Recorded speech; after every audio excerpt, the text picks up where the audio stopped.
Hey guys, Jonathan Correa here, and today I would like to talk to you about renting versus buying. So first off, the most important thing to think about is how long do you plan on staying in the home or in the apartment. Whether renting or buying a home is the best financial choice. Usually the first thing it comes down to is timing.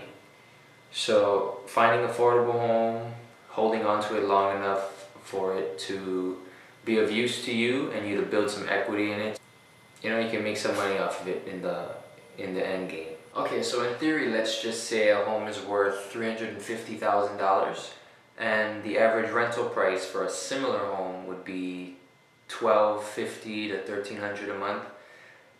Assuming to buy that house you need a 20% down payment, and then assuming that rental will increase its price to rent 5% a year. Basically, you need to own the home for at least 2 to 3 years for it to be the better option. Keep in mind, not every market is booming, and carrying debt is some sort of a risk. I was always taught that there's two types of debt, however. There's good debt and bad debt. Something that can build equity or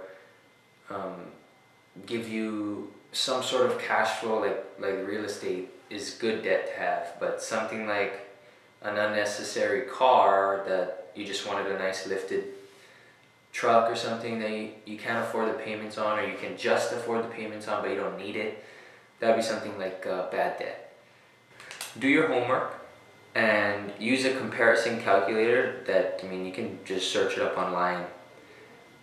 It'll help you understand the cost of renting and buying better. Second thing I'd like to talk about is, do you know all the costs that come with home ownership?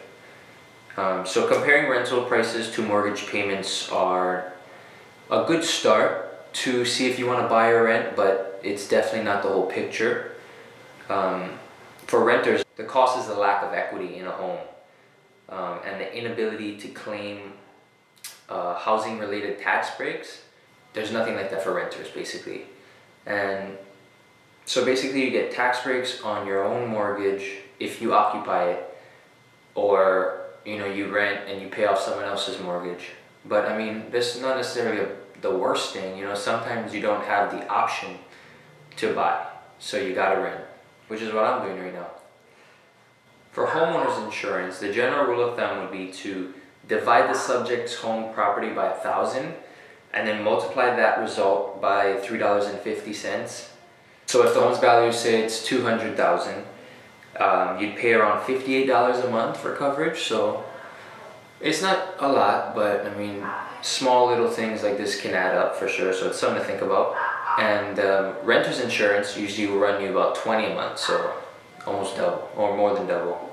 There's something called private mortgage insurance, which I just learned about this morning from my dad because I just asked him about it.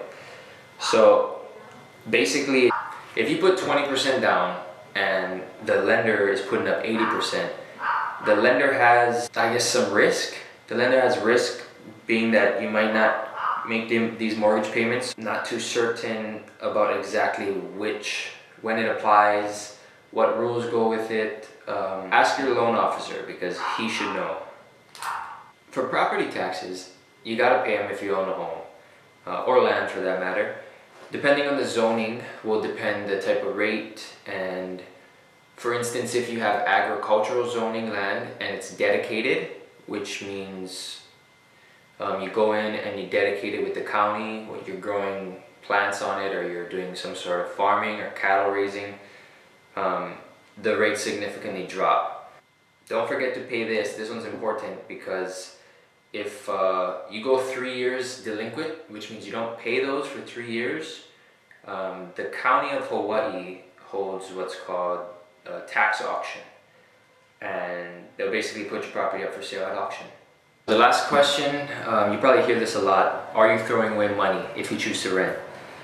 So often, you hear that all the time. I've heard that. I was kind of raised to think that. And building home equity isn't the only way to watch your money grow.